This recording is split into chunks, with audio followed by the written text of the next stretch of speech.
اللهم صل على محمد وآل محمد.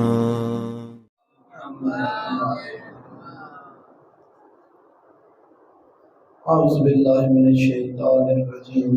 بسم اللہ الرحمن الرحیم. الحمد للہ رب العالمین وعاقبۃ المتقین. الصلاۃ والسلام علی حبیب قلوبنا وطبیب ذنوبنا ابی القاسم محمد.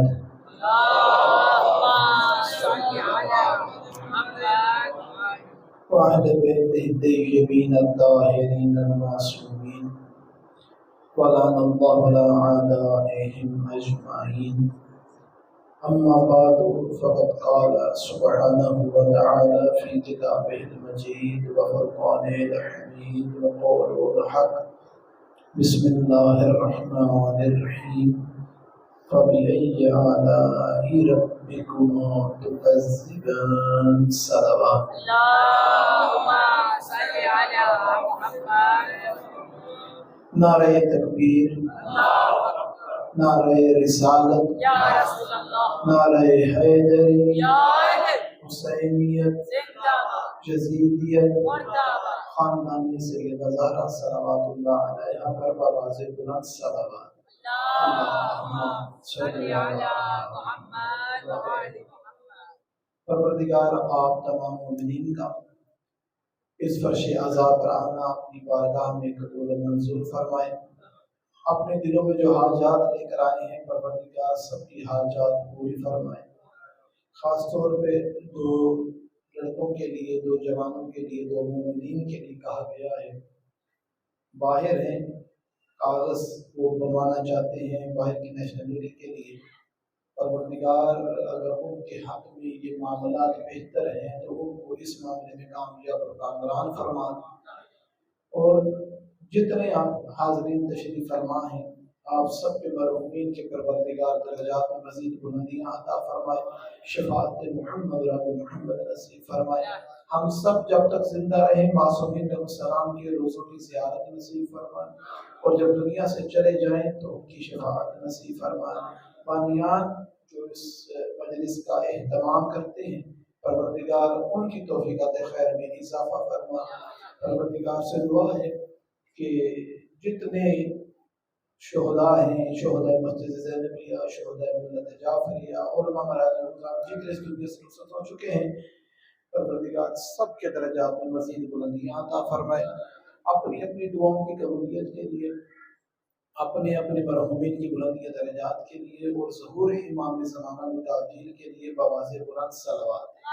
اللهم صل على محمد وآل محمد. پروردگار عالم قرآن مجید جیسی کتاب میں جو انسان کی ہدایت کے لیے آئی ہے کہ انسان اس کو پڑھتا جائے اور ہدایت حاصل کرے. قرآن مجید سے ہر بندہ ہدایت حاصل نہیں کر سکتا. قرآن مجید ہادی ہے مگر ان کے لیے کہ جن کے اندر تقوی پایا جاتا ہے. ان کی ہدایت خدا نہیں کرتا، ان کی ہدایت قرآن مجید نہیں کرتا. جن کا روح پاکیزہ نہ ہو، جو باطن سے پاک نہ ہو. کتاب ہدایت کیسے کرتی ہے؟ کتاب کے اندر موجود کیا ہے؟ اس کے اندر پروردگار کی وحدانیت، گزشتہ انبیاء کے واقعات، اس کے اندر قوموں پہ کس طرح سے عذاب نازل ہوئے، اور اس کتاب میں حلال کا ذکر ہے، حرام کا ذکر ہے، اور عبادتوں کا نام لے لے کر بتایا گیا ہے کہ نماز بھی پڑھنی ہے، زکوٰۃ بھی دینی ہے اور حج بھی کرنا ہے، حرام سے بچنا ہے، حلال پر عمل کرنا ہے۔ یہ سب اس قرآن مجید میں بتایا گیا، نیکوکاروں کا رستہ بھی دکھایا گیا، گناہ گاروں کا رستہ بھی بتایا گیا، اور ہر چیز کو کھول کر واضح طور پر بیان کر دیا گیا کہ جن کا انجام برا ہوا ہے وہ کون سے اعمال کرتے تھے، اور جو خدا نے کامیاب اور کامران افراد کیے ان کے اعمال کیا تھے، کہ انسان کبھی کسی غلطی میں نہ رہے کہ میں اعمال ان افراد کے کروں کہ جن کی آخرت خراب تھی، جن کا انجام خیر والا نہیں تھا، کام ان والے کروں اور امید پروردگار سے لگا کے رکھوں کہ پروردگار میرا انجام بالخیر کر دے۔ ایسا ممکن نہیں ہے۔ رستے خدا نے دکھا دیے ہیں، رستے خدا نے بتا دیے ہیں۔ قرآن مجید کے جب ہم مطالعہ کرتے ہیں، قرآن مجید کو جب پڑھتے ہیں تو اس کے بہت سارے الفاظ ایسے ہیں کہ جن کا مطلب ہمیں معلوم نہیں۔ مثال کے طور پہ الف لام میم، سورہ بقرہ کے شروع میں آغاز میں جو الفاظ آتے ہیں، اسی طرح جس طریقے سے ابھی جو تلاوت قرآن مجید کا شرف حاصل کیا ہے، قاف سے انہوں نے سٹارٹ کیا۔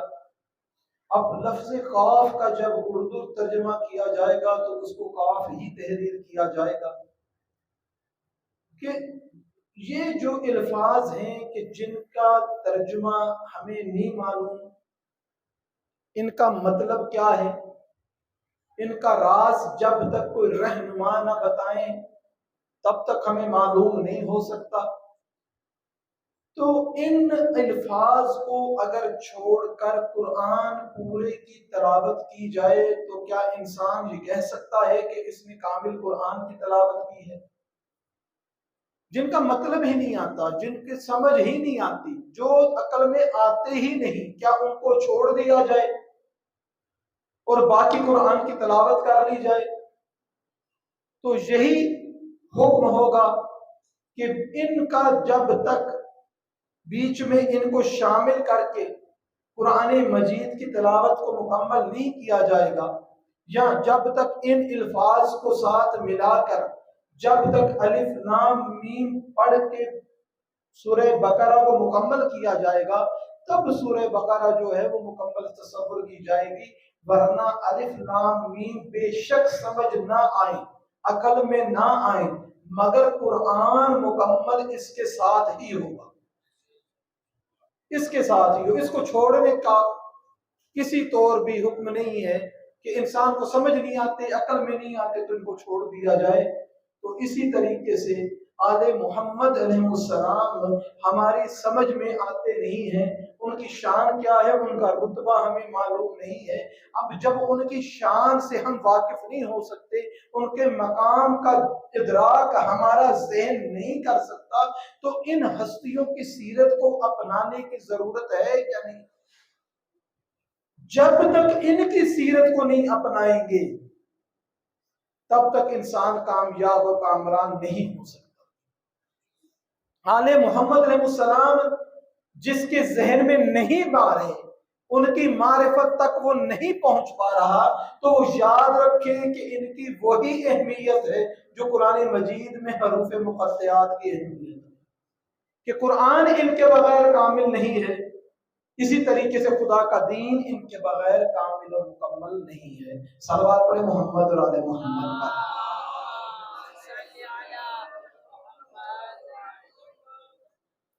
پروردگار نے جو میں نے سورہ مبارکہ رحمان کی آیت متیجہ کی تلاوت کی کہ جس کے اندر پروردگار ارشاد فرماتا ہے کہ تم اپنے پروردگار کی کون کون سی نعمت کو جھٹلاؤ گے، یہ ایک آیت ہے، متعدد بار اس کا تذکرہ کیا گیا ہے، تکرار کی گئی ہے۔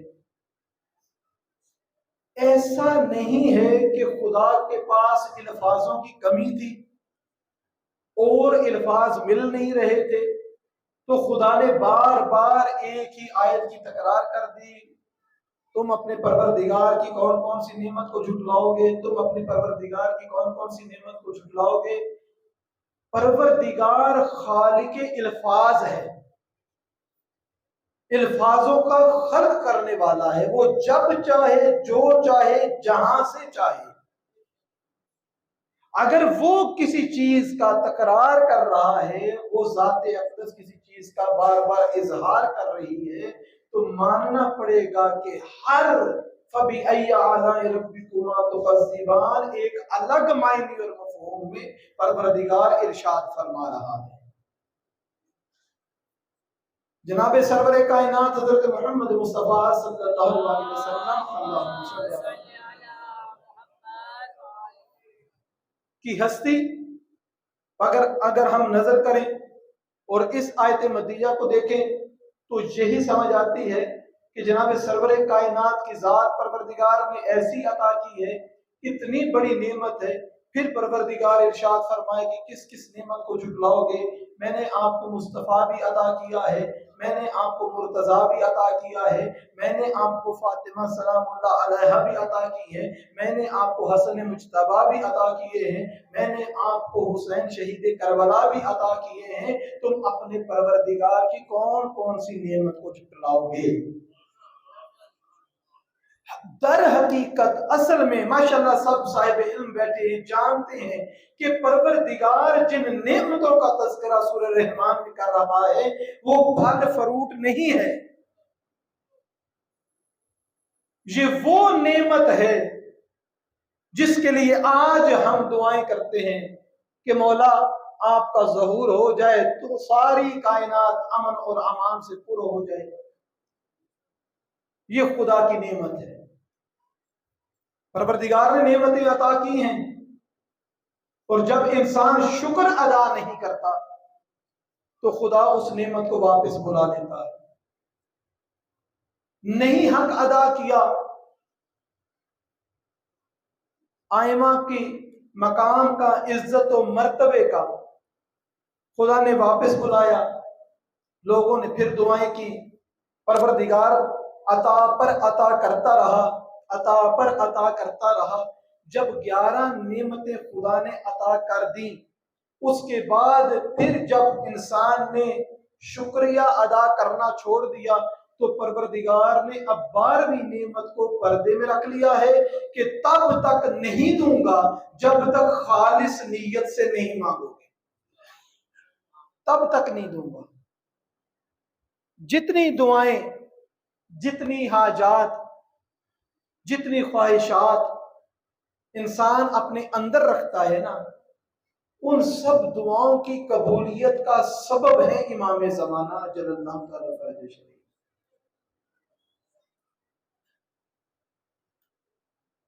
ٹائم ایسا چل پڑا ہے کہ انسان یہ چاہتے ہیں کہ تھوڑے سے ٹائم میں زیادہ سے زیادہ ہم کچھ حاصل کر لیں، مختصر اعمال ہوں، زیادہ معاملات ہو جائیں، تھوڑا کام کرنا پڑے، زیادہ آمدن ہمیں ہو جائے۔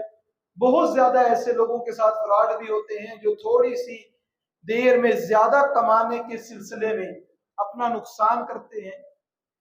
اگر کوئی شخص چاہے نا کہ میں لمبی لمبی دعاؤں سے میری جان چھٹ جائے، کہ میں کیا کیا پروردگار سے طلب کروں، دولت طلب کروں، مقام طلب کروں، صحت طلب کروں، اولاد طلب کروں، رزق طلب کروں، روزگار طلب کروں، امن طلب کروں، سکون طلب کروں، کیا کیا طلب کروں، ان کو چاہیے کہ اگر طولانی دعاؤں سے بچنا ہے تو ایک دعا مانگ لے کہ پروردگار وقت کے امام کا ظہور فرما۔ وقت کے امام کا ظہور ہوگا تو ہر چیز ویسی مکمل ہوگی جیسے کہ اس کے مکمل ہونے کا حق ہے۔ اپنے وقت کے امام کی معرفت حاصل کریں، اپنے زمانے کے امام کے ساتھ اپنے آپ کو ملانے کی کوشش کریں۔ میں نے کل بھی شاید کہا تھا کہ ہم مولا کو جو بلاتے ہیں کہ مولا آپ آ جائیں، آپ آ جائیں، اپنے آپ کو آمادہ کریں کہ مولا ہم آتے ہیں، ہم آتے ہیں آپ تک، ہم جستجو کر رہے ہیں، ہم کوشش کر رہے ہیں، کتنے کوشش کرتے ہیں اپنے بچوں کو ڈاکٹر بنانے کے لیے، انجینئر بنانے کے لیے. اور یاد رکھیں یہ جو ڈاکٹر بنانے کا جو ٹرینڈ چل پڑا ہے کہ ہر بچہ چاہتا ہے کہ وہ ڈاکٹر ہی بنے، کیونکہ اس کے والدین چاہتے ہیں، اس کے رشتہ داروں میں ڈاکٹر ہیں، تو اب ڈاکٹر نہ بنا تو بہت زیادہ بدنامی ہو جائے گی. اتنے زیادہ ڈاکٹروں کی تعداد ہو چکی ہے کہ بے روزگاری بڑھتی جاتی ہے اور یہ بے روزگار پھر رہے ہیں.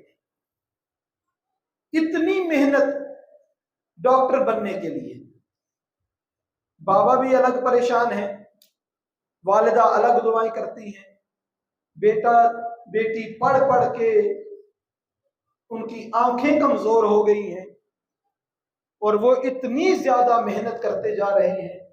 اور صرف محنت نہیں، اس پہ پیسہ بھی خرچ ہو رہا ہے کہ کتنی کتنی فیسیں دی جا رہی ہیں، کتنی کتنی ٹیوشنیں پڑھائی جا رہی ہیں.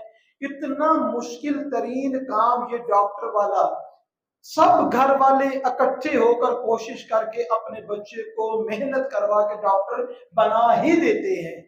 جس گھر میں ڈاکٹر بنایا جاتا ہے اس گھر میں نمازی بچہ کیوں نہیں بنتا؟ نماز پڑھنا زیادہ آسان ہے یا ڈاکٹر بننا زیادہ آسان ہے؟ نماز کا سیکھنا زیادہ آسان ہے یا ڈاکٹریٹ کی جو پی ایچ ڈی کی ڈگری ہے اس کو حاصل کرنا زیادہ آسان ہے؟ نماز کے لیے کیا کرنا ہے؟ نماز کے لیے جس بچے کو 3 سورہ یاد ہیں، سورہ الحمد، سورہ کوثر اور سورہ اخلاص، اس کو نماز آ جائے گی. یہ 3 سورے جس کو یاد ہیں وہ نماز پڑھ سکتا ہے. ذرا سی اس کی تربیت کہ رکوع میں شیپ کیسی ہو، سجدے میں کون سے اعضاء لگنے چاہیے، صرف اتنی سی محنت. اور ڈاکٹر بننے کے لیے کئی سال صرف کر دیتے ہیں، کتابیں پڑھ پڑھ کے عقلیں ہل جاتی ہیں، لیکن پھر بھی نمازی بنانا مشکل ہو جاتا ہے، ڈاکٹر بنانا آسان ہو جاتا ہے. ماننا پڑے گا کہ نمازی بنانے کے لیے ہم نے محنت ہی نہیں کی. اگر محنت کی ہوتی تو جس بچے کے اندر ڈاکٹر یا انجینئر بننے کی کوالٹی ہے اس کے اندر نمازی بننے کی کوالٹی بھی موجود ہے. یہ میرے سکھانے پہ کہ میں نے اپنی اولاد کو کتنا سکھایا ہے. میں نے اپنی اولاد کو جن جن علوم کی تربیت کے لیے ان کے پیچھے تگودو کی ہے، کوشش کی ہے، مجھے چاہیے تھا کہ میں اپنے زمانے کے امام کے ساتھ بھی اپنے بچے کو متصل کرتا کہ وقت کا امام کون ہے، کیا ہے، اس کی تعلیمات کیا ہیں، یہ غائب کیوں ہیں، یہ دشمنوں کی وجہ سے غائب ہیں یا یہ مومنوں کی وجہ سے غائب ہیں، یہ وجہ کیا ہے، جب آ گئے دنیا میں تو پھر پردہ غیبت میں موجود کیوں ہیں. یہ کوئی بچہ ایسے پوچھ لے کسی کو تو کسی کے علم میں نہیں یہ بات آئے گی. کیوں؟ کیونکہ ہم نے وابستہ ہی نہیں کیا، ہم نے ان کو ساتھ لگایا ہی نہیں. اور یاد رکھیں اس دنیا میں، آج کے اس دور میں، آج کے اس وقت میں اگر انسان کی زندگی کا کوئی مہم کام ہے تو اپنے زمانے کے امام کی معرفت ہے. اور کوئی کام اہمیت کا حامل نہیں زمانے کے امام کی معرفت کے علاوہ. کوئی کام ایسا نہیں ہے کہ جس کی اہمیت اس کام سے زیادہ ہو. ہمیں چاہیے کہ اپنے امام سے متصل ہوں، اپنے بچوں کے لیے، اپنے نوجوانوں کے لیے. ایک نوجوان تھا، کالج میں پڑھتا تھا، بری عادات میں پھنس چکا تھا، شراب پینا، گناہ کرنا، گانے سننا. اس کے کالج سے ایک بس جایا کرتی تھی مسجد جمکران، جس میں طالب علم بیٹھ کے جایا کرتے تھے مسجد میں ہفتے میں 1 مرتبہ. جس وقت یہ بس تیار ہوئی نا جانے کے لیے تو اس نے کہا کہ آج میں بھی آپ کے ساتھ چلتا ہوں. یہ گیا، وہاں پر آیت اللہ تقی بہجت کے ساتھ ان طالب علموں کی ملاقات ہوئی. یہ نوجوان کہتا ہے کہ آیت اللہ جو ہیں وہ سب کے ساتھ مخاطب تھے، ہر ایک کی طرف چہرہ کر کے گفتگو کر رہے تھے، بات کرتے تھے، میری طرف نظر نہیں کرتے، مجھے نہیں دیکھتے تھے. میں نے بہت اپنے آپ کو شرمندہ محسوس کیا اور خود میں نے سوچا کہ میرے کردار میں کون سی ایسی چیز ہے کہ وہ عالم دین میری طرف نظر کرے. تو مجھے اپنے اندر کوئی کمال نظر نہ آیا. گفتگو ختم ہوئی، یہ واپس اپنی یونیورسٹی میں آگے، کالج میں آگے. 1 ہفتے تک اس جوان نے کسی گناہ کو نہیں کیا، کوئی غلط کام نہیں کیا. ایک عارف انسان کی نظر سے وہ دیکھی نا کہ وہ نظر مجھ سے غافل ہے، تو اس نے اپنے مزاج کو بدلنے کی کوشش کر لی کہ کوئی غلط کام جو ہے مجھ سے سرزد نہ ہو. پورا ہفتہ اپنے آپ کو گناہوں سے بچائے رکھا. جب دوبارہ مسجد جمکران جانے لگے، یہ ساتھ گیا اور وہاں پر جب آیت اللہ کے سامنے بیٹھے نا تو کہتا ہے کہ میں آنکھیں بند کر کے اپنے چہرے کو جھکا کے بیٹھا ہوا تھا کہ ایک میرے ساتھ جو میرا کلاس فیلو تھا اس نے میرا بازو ہلایا اور مجھے کہا کہ آنکھیں کھول، آیت اللہ تجھ سے بات کرنا چاہتے ہیں، تجھ سے بات کرنا چاہتے ہیں. کہتا ہے میں نے گھبراتے ہوئے آنکھیں کھولی، چہرہ اٹھایا تو آیت اللہ تقی بہجت فرماتے ہیں یاد رکھ تو نے 1 ہفتہ اپنے امام کو خوش کر دیا. صلوات پڑھیں محمد اور آل محمد. برائے صحت و سلام کے روح کا بابا سے بلند صلوات. 1 ہفتہ گناہوں سے اپنے آپ کو پرہے رکھا، بچائے رکھا، زمانے کے امام کو خوش کر دیا. اگر 1 ہفتہ، 1 دن، 1 گناہ اگر کوئی کرتا ہے تو اپنے زمانے کے امام کی تکلیف کا سبب بنتا ہے.